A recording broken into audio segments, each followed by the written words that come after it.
പോലത്തെ ഒരു കാത്തിരിപ്പായിരുന്നു. കുട്ടിക്ക് തന്നെ അറിയില്ലായിരുന്നു. എൻ്റെ +2 ക്രഷായിരുന്നു. ശരിക്കും ലവ് അറ്റ് ഫസ്റ്റ് സൈറ്റ് എന്ന് പറഞ്ഞൊരു സാധനം. ഇഷ്ടമാണെന്ന് പറയാൻ പേടിയുള്ളതുകൊണ്ട് പറയാണ്ട് വെച്ചു. അന്ന് പ്രാർത്ഥിച്ചിട്ട് പാളം കിട്ടി എനിക്ക്. വൺ സൈഡ് ലവ് ആയിരുന്നു. അനിമോളെ നന്നായിട്ട് വായി നോക്കി നടക്കുമായിരുന്നു. അവർക്കറിയില്ലായിരുന്നു. ഞങ്ങൾ ഷെയർ ചെയ്തിട്ടുണ്ട് അവനെ.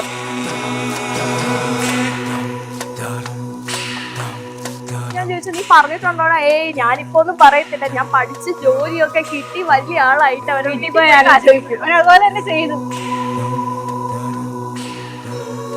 ഞങ്ങള് ചോദിച്ചിട്ടുണ്ട്, ഇനി എങ്ങാനും അവള് വേറൊരാളെ കണ്ടുപിടിച്ച് പോയാ നീ എന്ത് ചെയ്യുന്നു? അന്നേരം അവരൊരു വിശ്വാസം ഉണ്ടായിരുന്നു.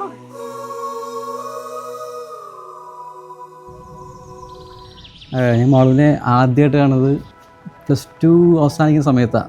ഒരു മാസം മുന്നേ ഒരു ഇൻ്റർവെല്ലിന് കൂട്ടുകാരിയും ആളുമായിട്ട് പുറത്തേക്ക് പോകുമായിരുന്നു. അന്ന് ആദ്യമായിട്ടാണ്. അതിനുശേഷം നമ്മൾ ഡയറക്റ്റ് വീട്ടുകാരുമായിട്ട് പ്രപ്പോസൽ വെച്ച് പിന്നെ സംസാരിച്ച് അങ്ങനെ ഒന്നിക്കുമായിരുന്നു. ഞാനൊരു 2 വർഷത്തിന് കല്യാണമേ വേണ്ടെന്ന് വെച്ചിരുന്ന സമയത്താണ് ഇങ്ങനെ പ്രപ്പോസൽ വന്നത്. അപ്പം നേരത്തെ 1-2 വന്ന് മാറിപ്പോയാലും ഇതൊന്ന് പോകുമെന്ന് ഓർത്തിരുന്നതാണ്. പക്ഷെ ഇതെല്ലാം പടപടേന്ന് നടന്നു.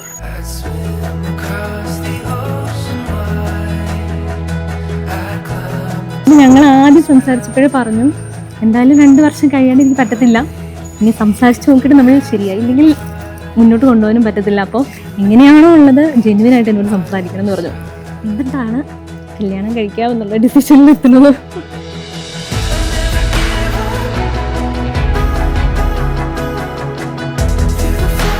എന്നോട് പറഞ്ഞിട്ടുണ്ടായിരുന്നില്ലായിരുന്നു അവരുടെ ചേട്ടയുടെ ക്രഷിൻ്റെ കാര്യം. കുറേ കാലത്തിന് ശേഷം കല്യാണാലോചന തുടങ്ങിയപ്പോഴാണ് എന്നോട് പറഞ്ഞത്, ഇച്ചു എനിക്ക് പണ്ടൊരു ക്രഷ് ഉണ്ടായിരുന്നു എന്നുള്ള കാര്യം. എന്നാണ് ഞങ്ങൾ ഉണ്ണിക്കുട്ടൻ്റെ കള്ളരഹസ്യം ഞങ്ങൾ അറിഞ്ഞത്.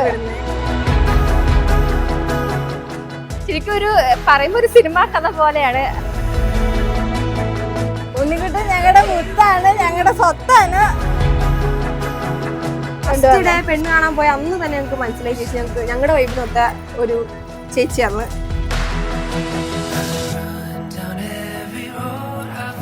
ചേട്ടായി സൂപ്പർ അല്ലേ? പാട്ടിന് പാട്ട്, ഡാൻസിന് ഡാൻസ്, എന്ത് വേണം, വരയ്ക്ക് വര, എന്ത് വേണം, സകല കല വല്ലഭൻ. ചേച്ചിയുടെ ഭാഗ്യം.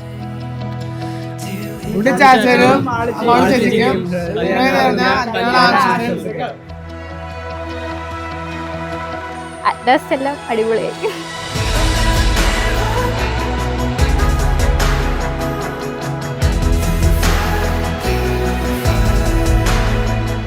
ശരിക്കും ചേച്ചിയല്ല, എൻ്റെ ഒരു നല്ല ഫ്രണ്ടാണ് ചേച്ചി. ചേച്ചി എപ്പോഴും എൻ്റെ കൂടെ തന്നെയാ, ഫുൾ ടൈം ഞങ്ങൾ ഒന്നിച്ചാ.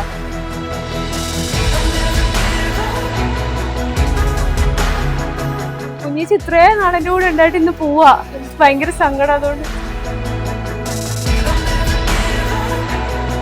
പിന്നെ നല്ല സ്ഥലത്തേക്ക് പോകുമ്പോഴത്തേനും ആ ഒരു ഹാപ്പിനെസ് ഉണ്ട്. ഇത്ര നല്ലൊരു ചേട്ടനെ ചേച്ചിക്ക് എവിടെ കിട്ടില്ല. ഗ്യാരണ്ടിയാണ് ആ കേസില്.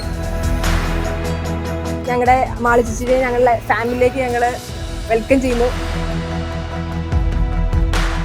അടിച്ചു പൊളിച്ച് ജീവിക്കണം, ലൈഫ് എൻജോയ് ചെയ്യണം.